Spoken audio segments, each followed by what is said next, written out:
महाराष्ट्र का जो चुनाव हुआ और जो नतीजे आए हैं वो बहुत ही चौंकाने वाले नहीं, बहुत ही शॉकिंग है।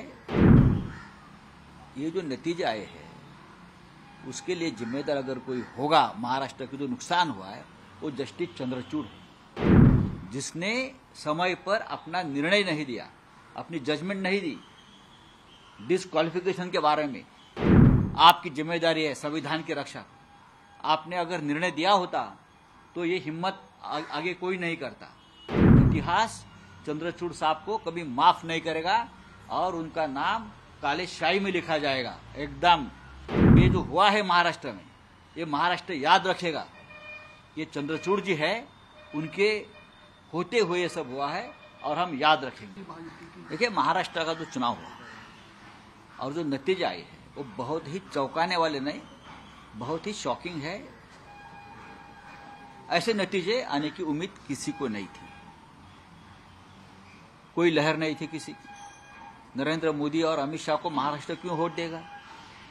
पूरा कैंपेन उनके खिलाफ चला, इसलिए कि महाराष्ट्र लूटने का पूरा एक कारस्तान यहाँ हो गया। यहाँ से पूरे उद्योग गुजरात में लेके हुए, इसलिए वोट दिया लोगों ने कि हमारा रोजगार गुजरात में मोदी जी लेके जा रहे हैं, चलो हम मोदी जी को वोट दे देंगे। इसलिए खुश है। महाराष्ट्र में किसानों की आत्महत्या चल रही है, महाराष्ट्र में बेईमानी हो गई।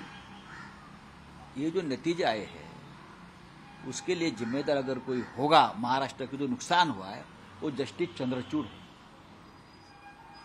चीफ जस्टिस ऑफ इंडिया के पद पर बैठे व्यक्ति, जिसने समय पर अपना निर्णय नहीं दिया, अपनी जजमेंट नहीं दी।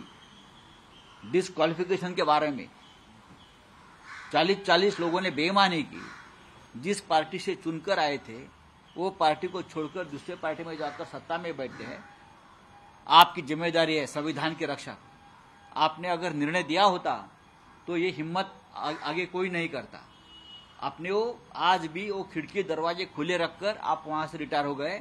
आप कोई भी किसी तरह से पार्टी बदल सकता है या सरकार बना सकता है दूसरी पार्टी, अपनी पार्टी को छोड़कर। तो इतिहास चंद्रचूड़ साहब को कभी माफ नहीं करेगा और उनका नाम काले शाही में लिखा जाएगा एकदम। कि इस प्रकार की व्यक्ति अपने पद पर बैठी थी और 3 साल तक एक संविधान के खिलाफ बैठी हुई सरकार को प्रोटेक्शन देते रही। वो पार्टी किसकी है, वो चुनाव चिन्ह किसका है, उस बारे में 3 साल में निर्णय नहीं ले सकते थे। इतने बड़े बड़े फैसले देने की आप बात करते हो ना, राम मंदिर से लेकर ये क्या बोलते हैं बॉन्ड तक, इलेक्ट्रल बॉन्ड तक, और पब्लिसिटी का स्टंट करते रहे आप लोग।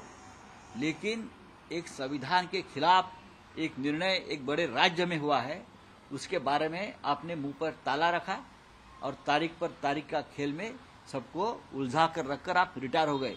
तो ये जो हुआ है महाराष्ट्र में, ये महाराष्ट्र याद रखेगा।